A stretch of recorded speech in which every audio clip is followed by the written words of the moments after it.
every single year Ohio State's going to have quality quarterback play. I've never been worried about that spot and don't intend to start right now.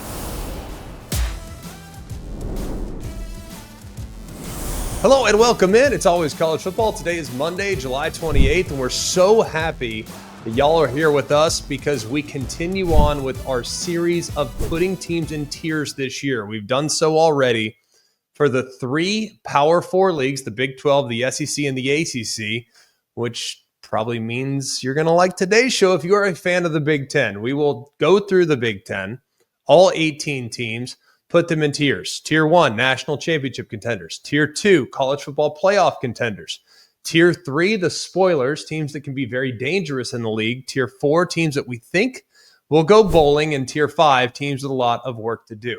We always encourage all of you to check us out on the ESPN College Football YouTube page. We also encourage you to check us out on the podcast platform, wherever you get your podcasts. For those of you that are watching here on the ESPN College Football YouTube channel, I do have a cut on my face, a little friendly fire, nothing to worry about. It was not a fight, by the way. I haven't been in a fight in like 25 years. Don't intend to start one at any point here anytime soon for sure. But I can promise you all is good, and I appreciate those of you, like I said, that will probably make fun of me like my wife and children have the last couple of days. But all in fun. Let's kick things off today. All right. Tier 1, national championship contenders out of the Big 10. We'll kick things off with the team in the Big 10 that I think has the fewest question marks heading into 2025, and that's the Penn State Nittany Lions. Look, last year was an amazing season, winning 11 regular season games. You get to the Big 10 title game. You win a couple games in the college football playoff. You have a thriller against SC. You got the comeback win with a backup quarterback against Wisconsin, a gutsy win against Minnesota. Yes, you lose a shootout to Oregon in the Big 10 championship game, but you got to feel pretty good about what James Franklin accomplished last year. A program record 13 wins, first AP top 5 finish in the James Franklin era. All 3 losses were against teams that were ranked number 1, 2, or 3 overall, all by a single score. So there's a lot to like about what was created from last year and the momentum that this program has created. Then that momentum carried over into the offseason by retaining so many key contributors from a year ago. Quarterback Drew Aller's back, decided to return, was one of the best in the entire country last year when it came to kind of taking care of the football, doing smart things. However, in the semifinal game, it was not his best stuff, and that ultimately led to them coming up just a bit short. The 5-to-1 career touchdown interception ratio, he's going to be in great shape, and he wanted to do it himself because the 1-2 punch of Katron Allen and Nicholas Singleton are both back as well. In another year, and Andy Kotelnicki's system will be massive. Now, Andy Kotelnicki was a first-year OC last year. He was hired to create explosive plays. He was hired to create more complexity in what they were trying to be offensively, and I think he succeeded in many of those areas. They got much better throwing the ball down the field. They got much better in the rushing game, creating explosives, and they bring back 4 quality pieces and some depth along the offensive line. The one group on offense that looks very different is the wide receiver core. A lot of graduations, a lot of transfers. You go out and get starter from SC and Kyron Hudson. You go and get Devontae Ross from Troy.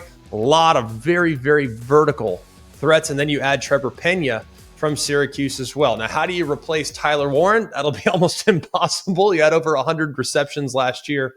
But you got to think, whatever they've done at tight end there the last couple of years, they're still going to be solid. They might not be all through one guy like it was last year with Tyler Warren, but they have a few guys like Luke Reynolds, who I'm extremely high on heading into this upcoming season. On the defensive side, you made one of the biggest offseason hires that we've seen in recent memory. You go to your rival, Ohio State, and get Jim Knowles, which is pretty remarkable. Goes and wins a national championship, has done an amazing job the last couple of years with the Buckeyes.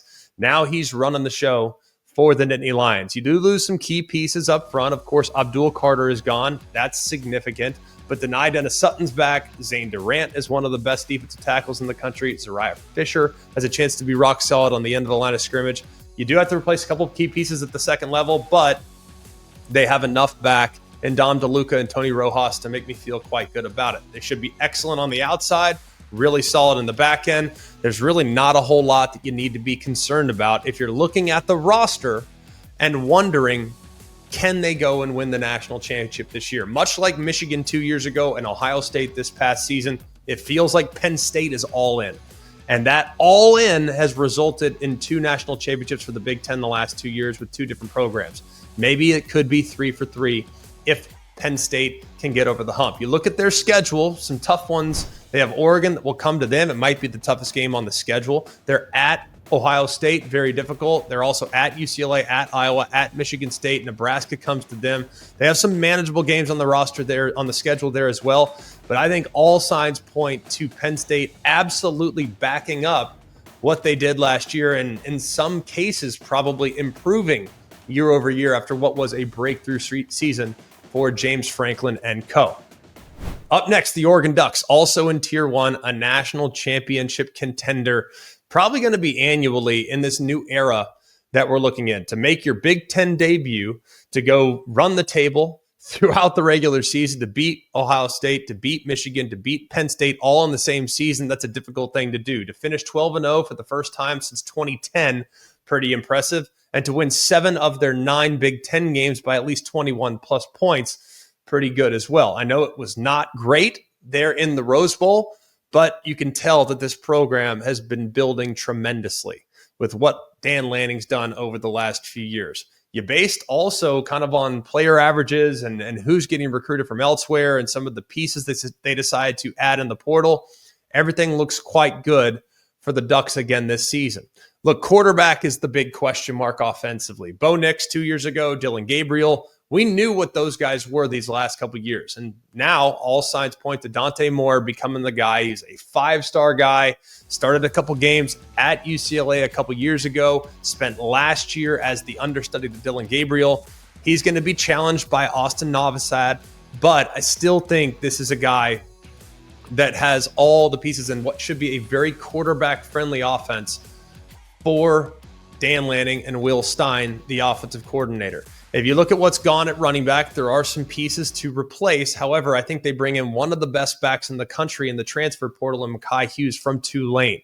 He was outstanding last year.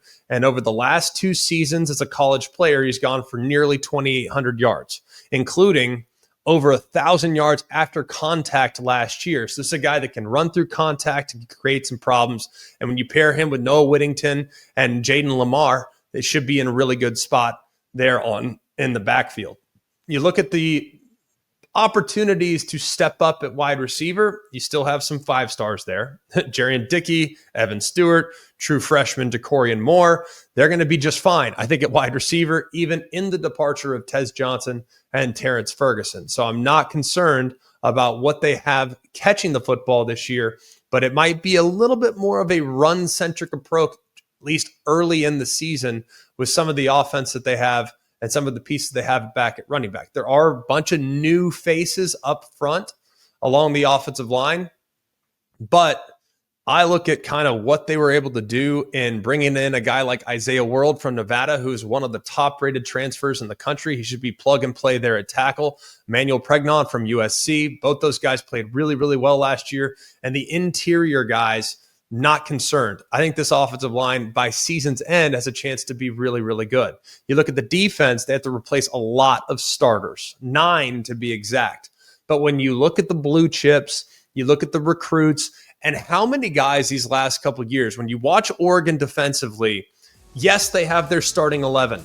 But man, those top 22, even in some cases, the top 33 guys are all getting reps. Dan Lanning has a philosophy where we want to play as many guys as humanly possible. So that should allow the transition from 9 departures off last year's team into who are the new, quote, starters this year. It won't be as significant as some other teams face because of how much they play their backups on a regular basis. Look, Mateo Uiagalelei led the Big Ten in sacks in the regular season. He's likely in line to become a possible All-American this year. You also bring in a guy like Bear Alexander, who at one point was a takeover the game guy for Georgia, never really reached the potential there at SC the last couple of years, but is always in there, and they should be really strong at linebacker. They should be really strong in the secondary, especially with a couple of the pieces that they signed in the transfer portal, and Theron Johnson from Northwestern, Jaden Kennedy from Ole Miss, and a few other guys there that I'm really excited about, like Dylan Thieneman from Purdue, who was a true freshman player of the year back in 2023 and has posted consecutive 100 tackle seasons. He might be maybe the best addition they made all season long. So even though they're replacing, quote, all 5 starters, that's just not really a position group that I'm going to lose a lot of sleep over when evaluating how Oregon might be able to get after the opposing quarterback. The schedule's a little tougher this year in my eyes. They'll go to Penn State. SC comes to them. They'll go to Iowa. They're at Washington. I think the schedule is not a killer because you avoid Ohio State and Michigan, 2 teams you played last year. But I still think where some of these games are, when they are, how much travel. You have Wisconsin at home, Minnesota at home, Indiana at home. I like Indiana this year. They're at Rutgers. They're at Northwestern. I don't think they lose any of those games, but non-conference games against Oklahoma State and Oregon State also make it a little difficult, knowing that they are playing. I know Oregon State is not traditionally a, quote, Power 4 team right now. That's a big rivalry game, though, but the Ducks should have a pretty significant advantage with their personnel when compared to the Beavers. So I look at Oregon. I think they'll be back. I'd be shocked if they're not. If they lose any more than 2 games, I'd be surprised there in the regular season. Moving on to the Ohio State Buckeyes. There was a question mark for me as to whether or not I should include them in Tier 1 because there are so many new faces off last year's team, and I'm not going to compare them to the 2024 version of Michigan because 2024's Michigan team had major problems at quarterback. I don't think that's going to be the case this year. I think after the national championship run, they still have quality guys to take over that quarterback spot, regardless of who ends up being the guy. And I think it'll be Julian Sand.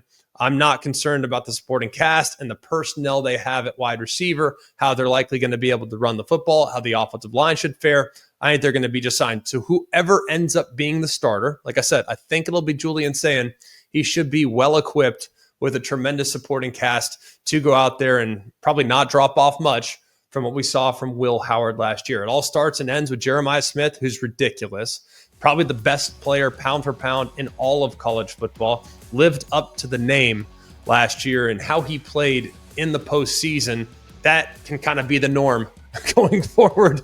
And I think every single team that plays and prepares for Ohio State's offense this upcoming year, they're going to have to be really, really careful and not letting Jeremiah Smith take over the game because he's already proven time and time again he is absolutely capable of doing that. He'll be flanked by Carnell Tate and Brandon Ennis. Not concerned about those guys. They should step right up, even though they will miss Emeka Egbuka, who is so solid there on the interior at the slot spot all throughout the last several years. Quarterback, like I said, kind of neck and neck right now between Julian Sand and Lincoln Kienholz. I lean Julian Sand right now. You also have Tavian St. Clair, who's another 5-star quarterback that's in the room. I would not be super concerned about whoever that is they put in the quarterback spot because let's be real. Kyle McCord played there 2 years ago and obviously did an amazing job there last year at Syracuse. Every single year, Ohio State's going to have quality quarterback play. I've never been worried about that spot and don't intend to start right now. I think offensive line, as strange as this might sound, because they had 2 first-rounders, plus Seth McLaughlin from last year, losing that many pieces, I would think there'd be some drop-off, but I actually look at the 3 interior pieces, and I actually believe that this group, because of the playoff run, the amount of time those guys got throughout the playoff, the offensive line has a chance to kind of start with maybe a slightly higher floor than what we've seen from them the last couple of years. I also look at Tager Shabola, who's back after becoming an all Big Ten selection a year ago. And while I'm a little bit concerned about replacing Quinshon Judkins and Travion Henderson, a ridiculous 1-2 punch at running back from last year, they got James Peoples back. He's now going to have a chance to maybe elevate. CJ Donaldson's a bruiser. He's going to get downhill and earn those tough yards that we saw from a year ago. Moving over to the defensive side of the football, replacing Jim Knowles is going to be very tough. He was really good the last few years, but if you look at the talent, this group might not be quite as star-studded with known commodities like Jack Sawyer, Tui Mola'au, Tyleek Williams, Denzel Burke, Ty Hamilton, Lathan Ransom, Jordan Hancock, maybe not quite as star-studded as a year ago, but I look at when those guys were on the field, I still think the pieces that are back should be just fine. It all starts with Caleb Downs in the back end. If not for Jeremiah Smith at wide receiver on his roster, you could make a case that Caleb Downs is the headliner in all of college football on the defensive side. Davidson Ekpenosen's back as a third-year starter now. Penalties were a problem last year, but if he can kind of clean that up throughout the offseason, should be rock solid. You also have Devin Sanchez, who's got some serious buzz, one of the top prospects in high school football. He might step right out there, and we've seen true freshman corners like we did at Notre Dame last year. We've seen true freshman corners burst on the scene and be able to play to a ridiculously high level. I look at the linebacker, Sonny Styles is going to be awesome. Still like what they have there from a depth standpoint. And while the defensive line is relatively inexperienced, there's a ton of blue chip players that have been just waiting for their opportunity. I mean, it's not like these guys were kind of diamonds in the rough. These guys were all top billed high school blue chip prospects that are now just waiting for that opportunity to go out and chase a championship themselves. You had a couple of impact transfers like Bo Atkinson from North Carolina, Logan George from Idaho State. And I think even though there might be a little bit of a concern about depth on the interior of the defensive line, it's not something that's going to keep me up at night because I look at their personnel, and while it's inexperienced, it's still outrageously talented. The schedule's kind of a beast. You got Texas in the season opener. That's a marquee game, huge opportunity to go against one of the top teams in college football. They're at Michigan. Penn State comes to them. They go to Washington. Do not sleep on that matchup and that road trip cross country to play against the Huskies. I think they have a chance to be a lot better this year. At Wisconsin, at Illinois, UCLA comes to you. I think the schedule for Ohio State feels slightly tougher than it's been in recent years, partly because of that Texas non-conference game, but also because of some of the trips they have to make, like a trip to Washington a little later down the road. Moving on to Tier 2. These are teams that I don't know if they can win the national championship this year, but I absolutely believe they can be in the college football playoff, and I think they can contend potentially at the top of the Big Ten. We'll go next to the USC Trojans. Now, it's amazing to me how recency bias has affected the evaluation of what USC can do in the Big Ten. Remember, a few years back at SC, Lincoln Riley was one Pac-12 championship game away from making it to the college football playoff. Now, you look at the overall record, 26-14, just a 65% winning percentage. It's not great. It's not great so far as wins and losses. But if you look circumstantially at some of the losses from last year, you might realize maybe this team was a little better than their final record would indicate. I think that's reasonable. 5 of their 6 losses were by 1 score. They had the fourth quarter lead in 4 of those 5 losses as well. If you look at how they perform from an efficiency standpoint, there's a lot of reasons to like USC heading into this upcoming season. They've also got a lot of players back that you got to feel pretty good about. And the growth that we saw from them defensively last year with D'Anton Lynn calling the plays on defense has me feeling pretty bullish about what the Trojans can do this year. They averaged 34.4 points given up 2 years ago. Last year, they averaged just giving up 24 points per game. They improved by 10 points per game. They gave up 60 yards less per game. They went from 53rd in run defense to 77th in total defense. So I think things are pretty good with where they could be heading. I don't know exactly where it's going to be, but if this group can get into, say, the 40s, even the 30s, things are, I think, looking up for the Trojans. So I'm very optimistic. I also think their quarterback has a chance to be really good. Jaden Mayava last year wasn't ideal. Remember, Miller Moss was the guy early on from an efficiency standpoint. Throwing the ball, it wasn't great. And Miller Moss, it just wasn't working. Mayava takes over the last 4 games. He goes 3-1 as a starter, led a comeback win in the Vegas Bowl, also gave Notre Dame all they wanted there at the end of the regular season. He's got some more mobility. He can run the football. He can create and keep things alive when that wasn't the case necessarily with Miller Moss. Now he's had to fend off Husan Longstreet, who is challenging for that starting role, but I still think he's probably a year away. So I think Mayava's likely going to be the guy. It will be tough, I think, to replace Woody Marks at running back, but Quentin Joyner, he transfers to Texas Tech as well. They had to bring in a couple other guys. Eli Sanders from New Mexico. Wayman Jordan was a former top 100 JUCO player as well. You lose some key pieces at wide receiver. Kyron Hudson's at Penn State. Deuce Robinson's at Florida State. Zachariah Branch is at Georgia. But I look at their wideouts, man, I'm just not concerned because I think Mekhi Lemon was their best guy last year to begin with. And Jacoby Lane was second in the Big Ten with 12 touchdowns. It's a pretty good starting situation with your top two. You also have some depth at that spot, including top 100 prospects in Xavier Jordan and a 6'5" transfer from Boise State and Prince Strachan. So I'm looking at everything they have at wide receiver. They should be just fine. A strength should also be at tight end. I think they're deep there. They can go one or two deep there and create some issues as well. If you look at the offensive line, it's one of their best seasons in quite some time, despite really not being great from a amount of times they tried to run the football. They lose a couple key pieces, but you go out and sign some power four starters, and that should be a pretty decent spot for them. I don't think it's going to be a strength necessarily, but I don't think the offensive line at USC is going to be a massive liability. And then the defense, they bring back four guys that, I think can be building block pieces. Kamari Ramsey might be the best there in the back end. You also have a few guys along the defensive line. They had to get bigger. They had to get stronger. They had to get more stout. So they go to the SEC, add a Keyshawn Silver, who I think has got a chance to be a real difference maker. You got a Jamal Jarrett from Georgia. Anthony Lucas is back at defensive end. I kind of like what they have overall, especially when you take into account their best overall defender, Eric Gentry. He got banged up last year, and we didn't see him most of the season. He's now back. So I think they have a chance on defense to take actually a pretty decent size step forward.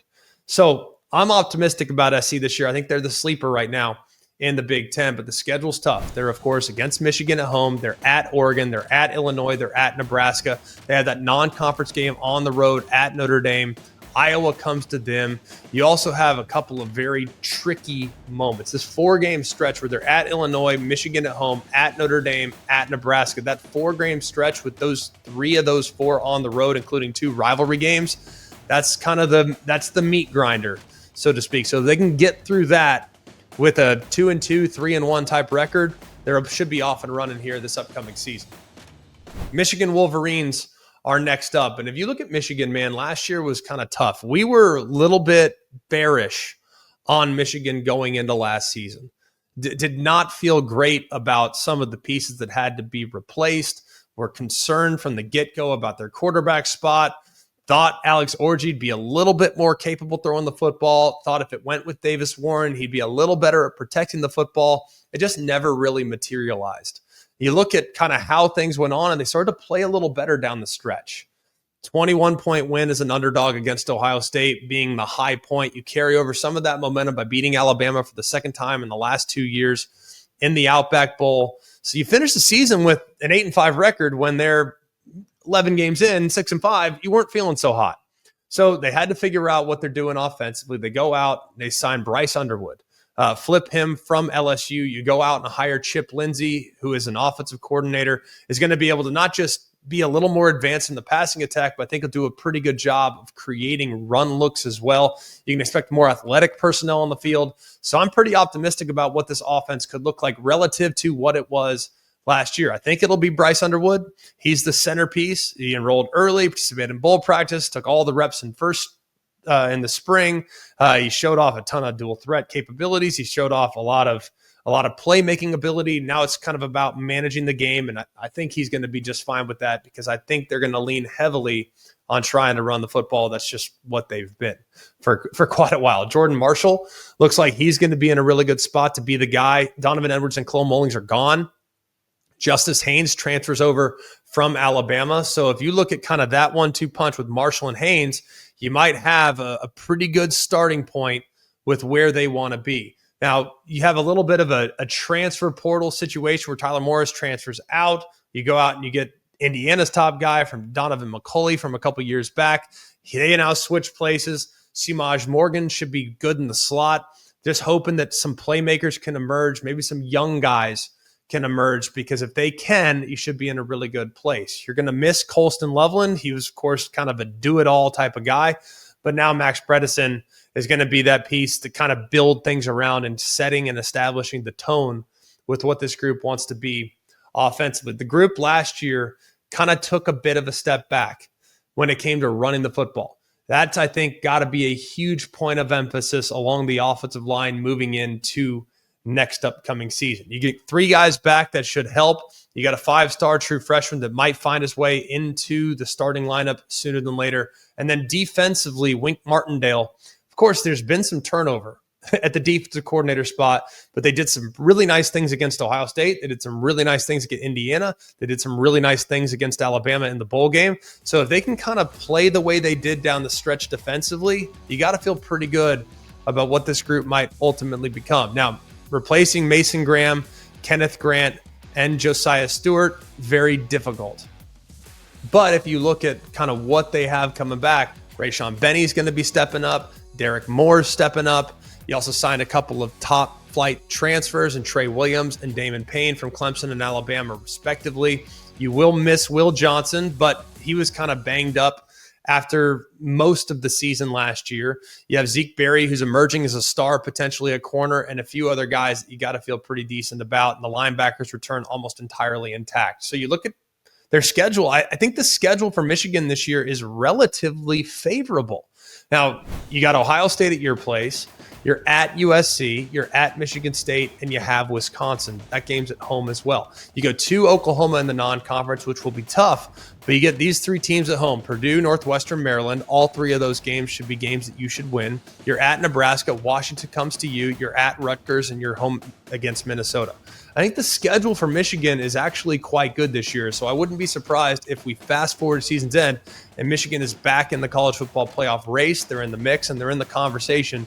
They're midway point, early point of November, then they would just have to finish strong, assuming they get wins early on, like against Oklahoma on the road, against what should be a much better Oklahoma Sooners football team. Moving on to the Nebraska Cornhuskers. And last year, there was a lot of breakthrough when you look at 2024. Look, you end the bowl drought, the one that everyone was talking about for a really long time. You retain your quarterback in Dylan Raiola.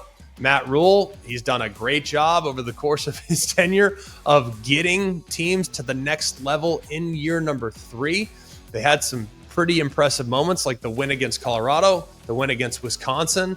There's a lot of things I think to like about what was built in 24 and what can be sustained into 25. Let's look at the offensive coordinator first and foremost. Marcus Satterfield got demoted to tight ends coach. They promote Dana Holgorsen, former head coach of West Virginia and Houston. He's always been great offensively.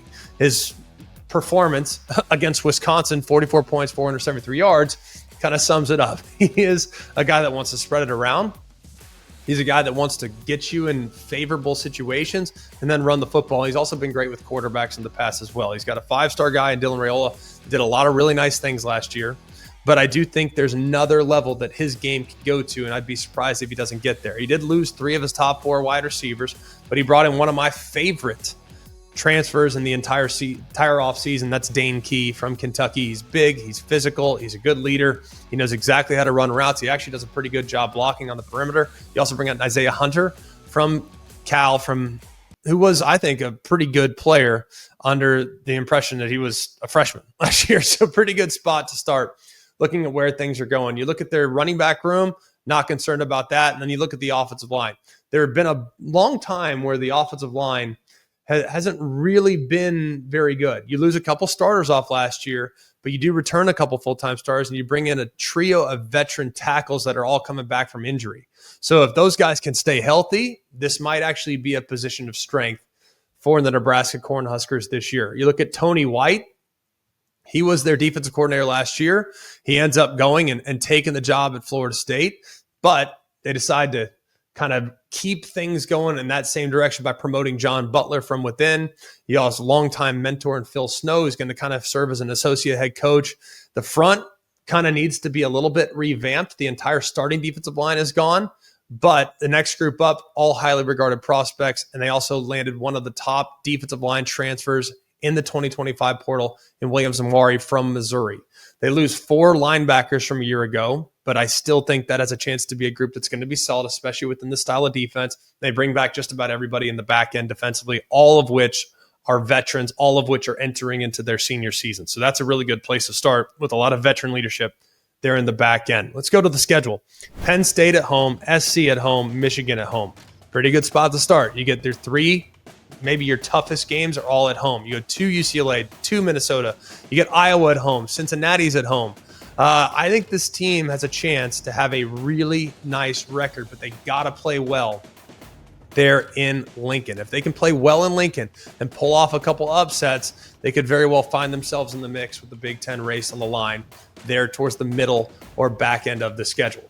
We'll go next to the Indiana Hoosiers, who made the playoffs a year ago, and it feels like it can be replicated this season.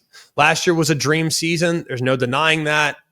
Demolishing Nebraska, crushing UCLA, going and handling Michigan State and Purdue. They outscored those two teams a combined 113-10. They were really physical against Michigan. A lot of great things to be achieved and a lot of the great things to celebrate. First 10-0 start ever, first 9-0 start ever, first 5-0 start ever, first AP top 5 ranking in 60 years. A lot to be excited about. Now, it was not great in the postseason against Notre Dame, but all things considered, you got to be thrilled with what Curt Cignetti did in year number one. You go out, you lose Curtis Rourke, who was great last year, but you bring a guy in for Fernando Mendoza that actually has a somewhat similar skill set, really accurate, really good on the run, but he's a much better mover than what we saw from Curtis Rourke. Curtis Rourke last year played most of the season with a hurt knee. So now you have a guy in Fernando Mendoza that can not just hurt you with his arm, but he can also at times hurt you with his legs. He was one of the top transfer quarterbacks in the country this offseason. You do lose an outstanding duo in Justice Ellison and Ty Lawton at running back, but I love the transfer pair that they brought in Roman Hemby from Maryland, who's got a chance to be a game breaker, and Leon Beebe from UAB. You lose a lot of your really good wide receivers as well, but you do have a couple of guys back that are big-time headliners. Elijah Surratt is back. Omar Cooper's back. Shouldn't be too worried about that. You also bring in Tyler Morris from Michigan and Jonathan Brady from Cal, who has a good familiarity already created with Fernando Mendoza. You lose some solid pieces at tight end, but I'm not worried about that spot. And you look at the offensive line. Last year, that was one of the best groups in the country. And they add some transfers that were starters at other places last year, like a Pat Coogan from Notre Dame and a couple other guys there up front. Two more transfers might start too. Zen Michalski from Ohio State, Khalil Benson returns from Colorado. So you got good depth, it feels like, with what they did along the offensive line. Defensively, amazing job that Bryant Haynes did last year. They took the 101st ranked defense in 2023 and became one of the best in all of college football. They're number 1 rushing defense, number 2 total defense, number 6 scoring defense. They held Purdue to 67 yards. So this is a team that is really, really solid, and they bring back some legitimate dudes from last year. I love Mikhail Kamara, who had 10 sacks last year, 15 tackles for loss. They lose the other 3 along the front, and I hate having to replace those pieces, but Kamara is a great piece that you could rely on there at the end of the line of scrimmage. They still have so much back there at the second level with Aiden Fisher, who third in the Big Ten in tackles from a year ago. They have a lockdown corner in D'Angelo Pons. So I think there's a lot to like about what's back on the defensive side of the football. And while a lot of people have said, well, Indiana's a one-hit wonder, I don't agree. I think they can absolutely repeat what they did last year. However, the schedule is much more difficult. They're at Oregon. They're at Penn State. 2 extremely difficult games for the Hoosiers this year. They're at Iowa. Illinois comes to them. Wisconsin comes to them. And they'll go in the old Oaken Bucket game to Purdue on November 28th. But the regular season schedule, pretty manageable. Old Dominion, Kennesaw State, Michigan State, UCLA, at Maryland. I think we're going to fast forward to the end of the year, and Indiana is going to be in prime position to make a run again to Curt Cignetti's second consecutive playoff run. Let's go next to the Washington Huskies. And this is a team that is flying under the radar going into this year, but man, you need to start to wake up for what this team could accomplish. We all know the domino effect that existed from Nick Saban's retirement and the challenges that Jed Fish had to endure when Kalen DeBoer left to become the head coach at Alabama. There was a little bit of a roster exodus. Only 2 returning starters returned from the year before. So at the start of the season last year, they had just 56 scholarship players at the start of spring ball. And you look at their schedule, they played 7 of the top 10 teams from the Big Ten last year. They also lost the Apple Cup. They got blown out in Penn State's whiteout. So you kind of look at everything. The fact that they even got to 6-6 isn't that bad. You get a win over Michigan. That was pretty significant to avenge that loss from the national championship game the year before. And now you have some coordinator changes this year, which should be pretty intriguing. Brendan Carroll is the OC, Stephen Belichick. Those guys are both gone. Brendan Carroll, son of Pete Carroll, Stephen Belichick, son of Bill Belichick, both left to join their dad's staffs. He promoted internally, though, brought in Ryan Walters as the defensive coordinator, who's outstanding in the coordinator role, even though it did not work out for him as the head coach. The reason why I'm so optimistic about Washington this year, though, is Damon Williams. I think Damon Williams has a chance. He served a little bit of time last year when he was playing behind Will Rogers. We got to see a little bit of him and then got to going a little bit. Takes over the second half of the UCLA win, doesn't do so well against Oregon. That was a tough situation for him, took a ton of sacks. But you look at the bowl game, and he showed you exactly what he might be able to accomplish. Look at the numbers overall, 78% completion, 8 touchdowns, 1 interception, was second on the team in rushing. If he had more attempts, he would have been at or near the top from an efficiency standpoint. In the Big Ten last year, I think he has a chance to be a superstar in college football. And if he reaches his potential, then look out. This Washington team could become a real problem. Jonah Coleman is back after being the feature back last year, went for over 1,000 yards. Should be in a pretty good spot there. They lose 3 receivers to the NFL from 2023. Weren't sure exactly what things were going to look like after those 3 guys left. Well, Denzel Boston takes over. He should be in the mix to become one of the top receivers in the entire Big Ten. There's a lot of hype surrounding Rashid Williams, who is an emerging star that they think has a chance to take a huge step. They bring in Penn State transfer Omari Evans, too, who I really like as well. In the offensive line last year, they had no depth. They were so thin. They lost a lot of key pieces. They have 16 scholarship offensive linemen this year, which is a massive difference from where they were a year ago. That was kind of the weak link last year. They, of course, gave up those 10 sacks to Oregon. This should be a group that's much better when you look at where they're heading here in 2025. New defensive coordinator Ryan Walters was at one point, when he was the defensive coordinator at Illinois, he had the number 1 ranked pass defense in the country in 2022.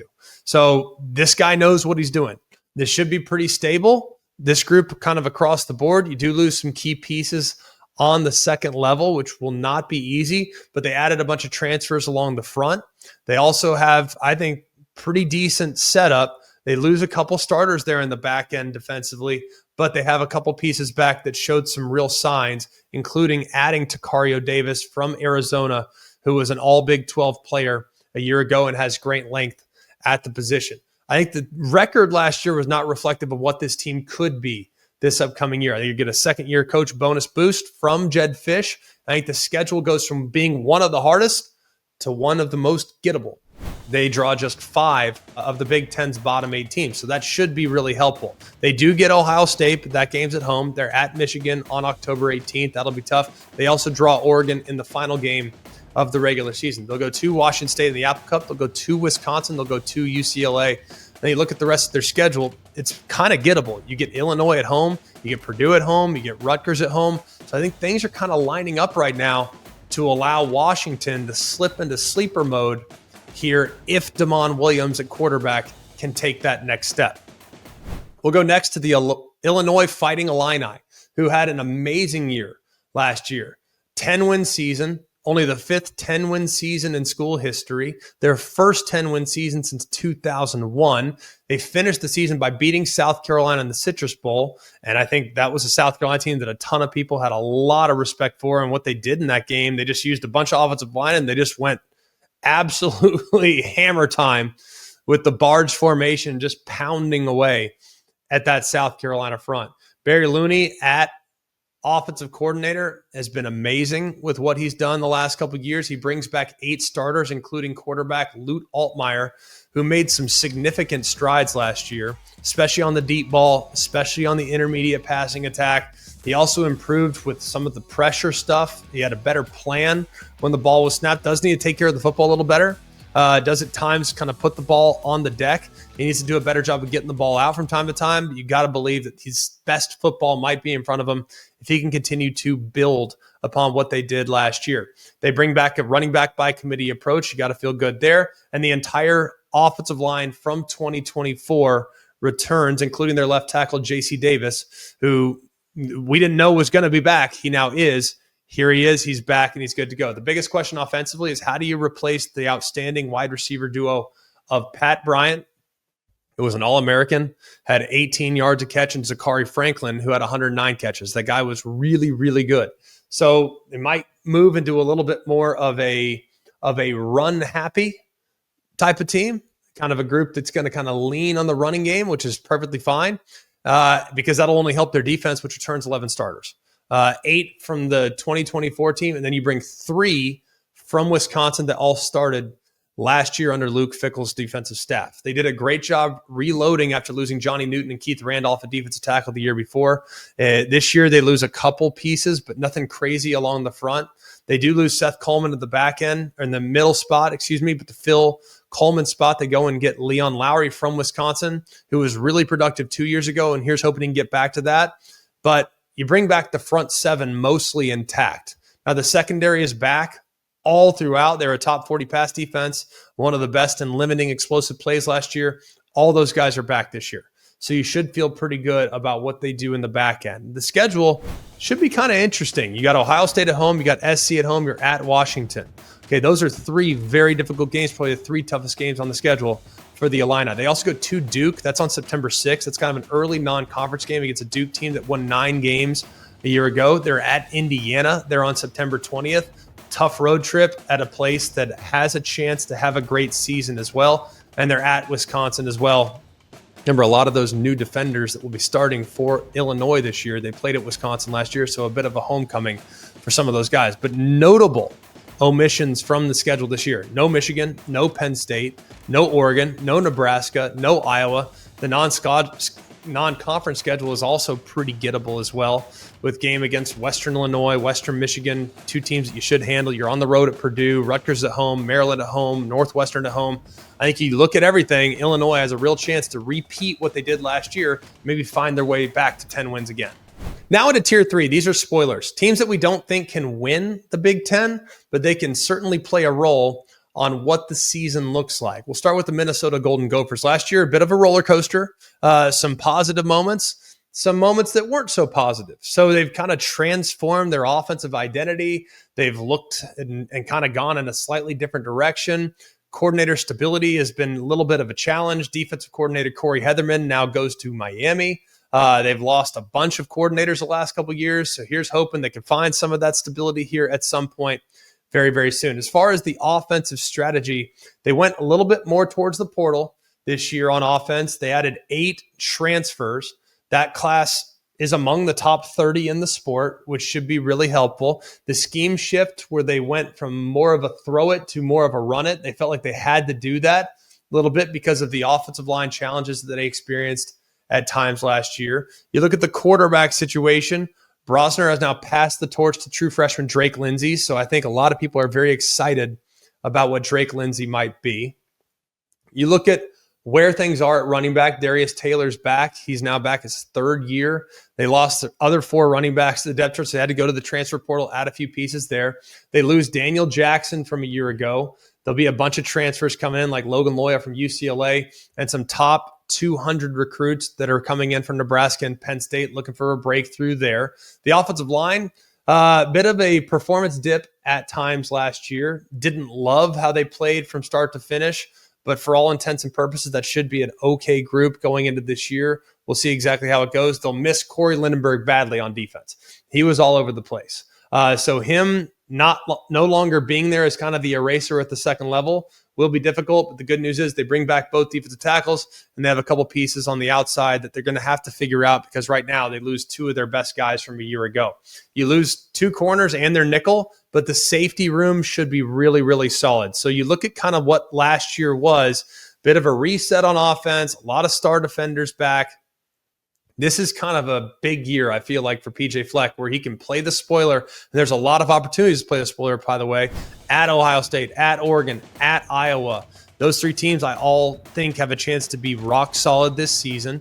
You got Wisconsin that comes to you, hoping Wisconsin bounces back this year. Game at Cal, you get Purdue at home, you get Nebraska at home, get Michigan State at home. So I think when you look at Minnesota, they can certainly play the spoiler role here in 25.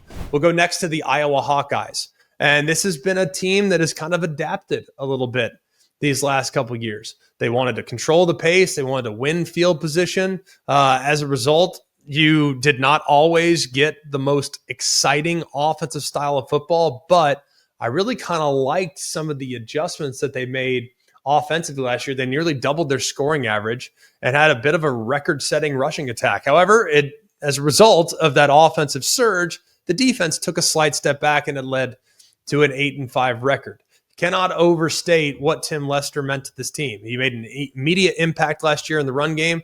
They went from 109th to 24th running the football, and I think that's a great place to start. You also add Warren Ruggiero from Wake Forest as an analyst to kind of help out a little bit with the passing attack, and Caleb Johnson, who is the engine of the offense in 2024. It's going to be huge for him to try to replicate that young man's success. Look, declaring for the pros, it was a first-team All-American last year. If you can figure out a way to adequately replace Caleb Johnson, you're going to be just fine. It won't be easy, but you got Kamari Moulton, who's got some speed and some explosiveness, and you got Jason Patterson, who's kind of a hammer there between the tackles there on the short yardage stuff.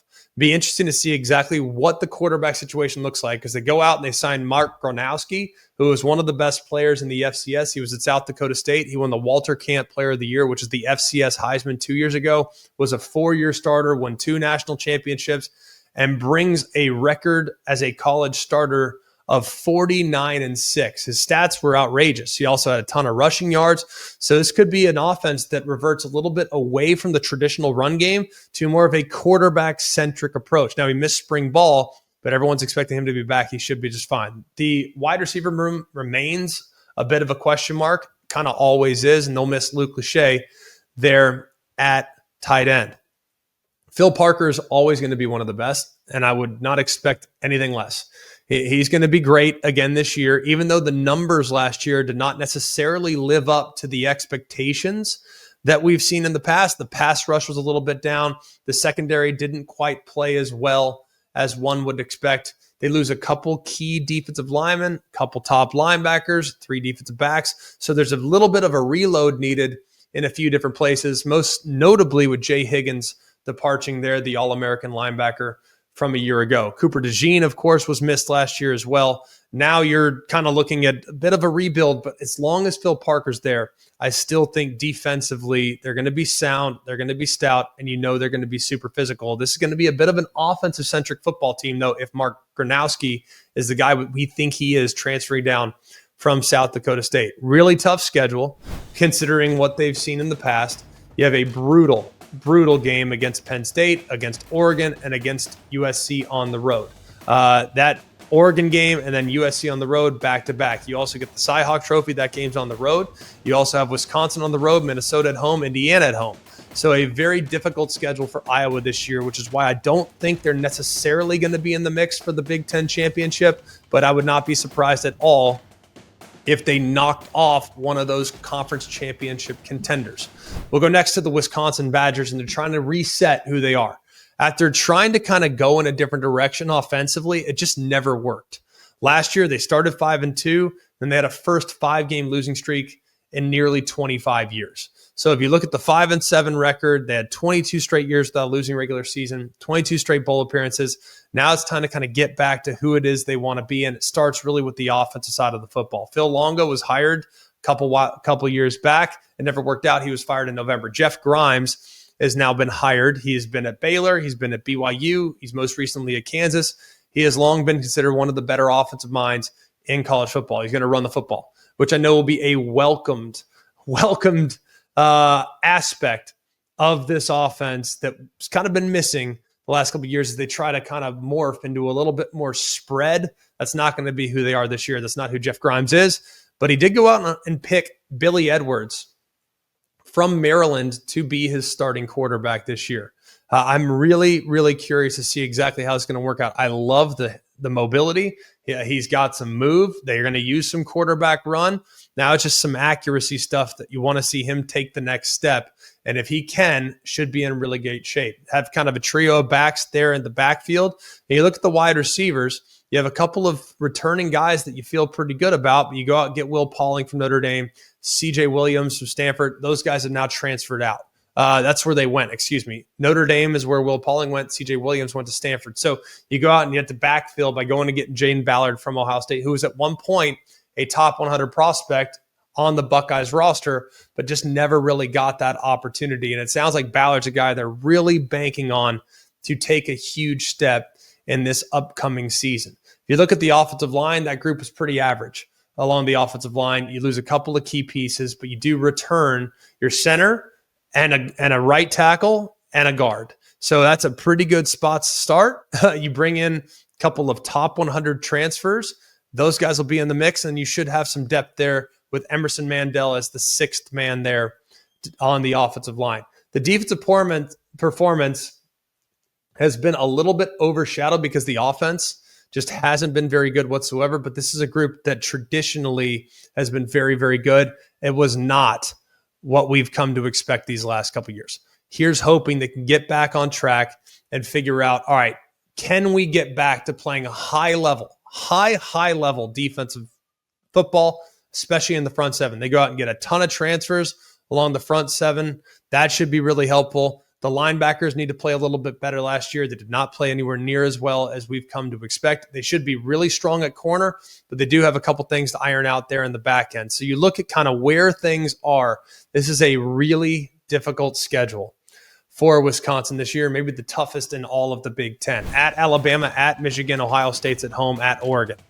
Pretty tough place to start with 3 of those 4 games against top-tier competition. Those are on the road. You also have Washington at home. You have Iowa at home. You're at Minnesota.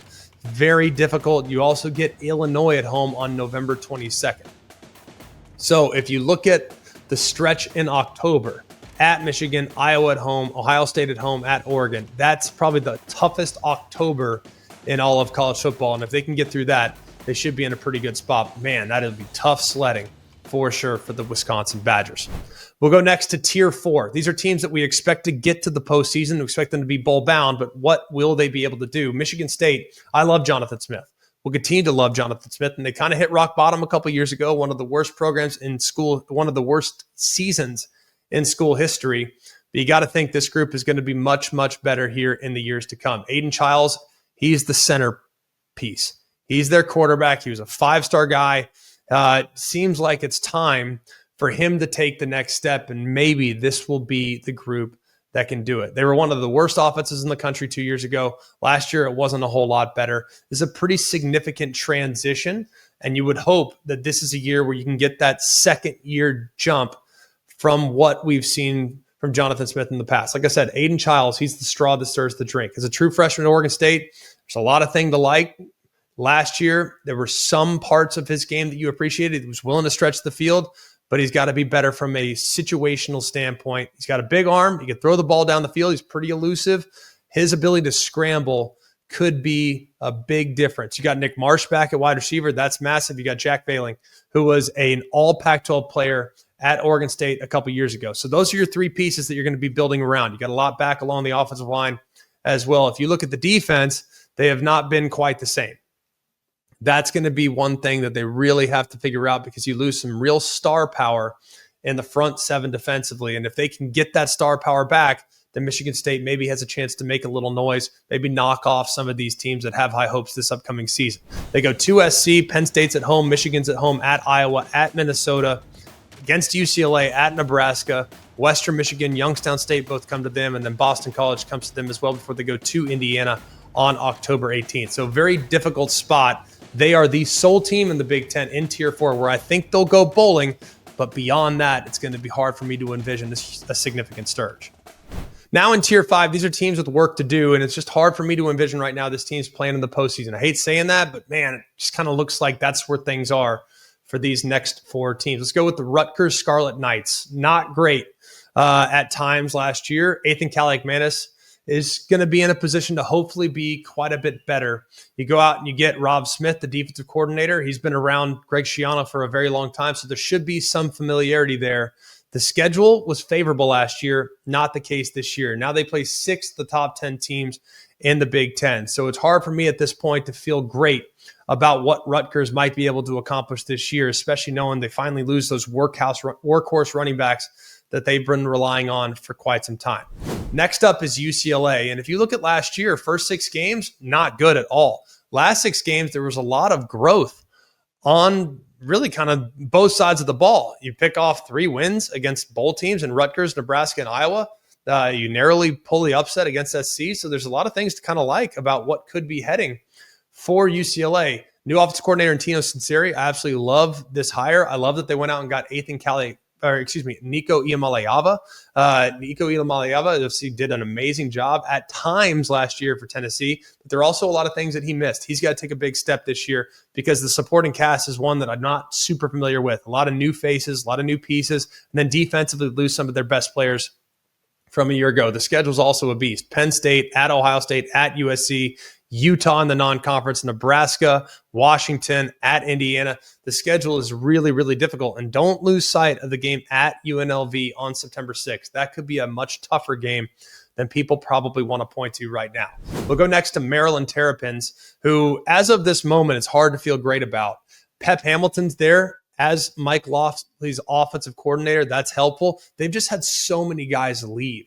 So much turnover, guys that have gone elsewhere. Billy Edwards leaves to go to Wisconsin. You lose a backup quarterback in MJ Morris. You lose Cameron Edge to Eastern Michigan.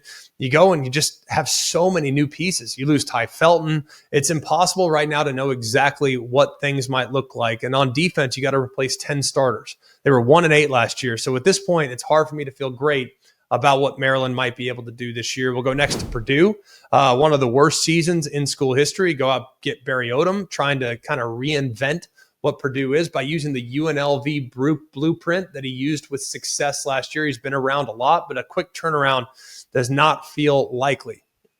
The only known quantity that you have right now is the running back in Devin Mockabee. Like, he is really good spot, but everything else is kind of up in the air. Ryan Brown, is he going to be the starting quarterback? One would think. The entire offensive line is gone. The defense couldn't get anybody off the field. They allowed 40 points per game. It was dead last in takeaways with only 5 all of last year. So you revamped the secondary with 5 new transfers, 2 transfers at linebacker, and a ton of new faces up front defensively, including a trio of transfers. So impossible at this point to tell exactly what Purdue might be. And then finally, we'll go to the Northwestern Wildcats. And while what David Braun did in 2023 was amazing, last year, things came back to earth. They were not good offensively. They averaged just 17 points per game, just 284 yards, just 4.6 yards per play. That's bottom 5 across the board in opponent-adjusted metrics. So not great there, but you did go out and get a big upgrade by landing Preston Stone, who was at one point the starting quarterback of the SMU Mustangs and led them to an AAC title. He threw for 3,000 yards and 28 touchdowns a couple years ago, but was banged up and ultimately got replaced last year by Kevin Jennings. So I'm hoping that the offense could be a little bit better, but defensively, you do have a decent amount of guys back. You also have some star power there in the front 6, but the back end, the transfer portal crushed the Northwestern Wildcats. They lost a bunch of really good pieces. But the good news is up front defensively with Aiden Hubbard and Nanto Saka, those guys might be pieces that you might be able to build around. But man, to expect a huge jump for Northwestern in 25 would be tough to forecast. That'll do it for us here at Always College Football. I encourage all of you guys to go and check out the podcast wherever you get the podcast, or if you're here with us via the ESPN College Football YouTube page, go ahead and subscribe to the ESPN College Football YouTube page. We'll put tons of clips out throughout the course of the week, so keep it locked in. Nobody's going to get you more prepared for the upcoming season than us here at Always College Football. So for all of us here at ACF, for Mark, Jake, Jack, the other Jack, Sam, intern Sam, I'm Greg. We hope you have an amazing day. And remember, it's always college football.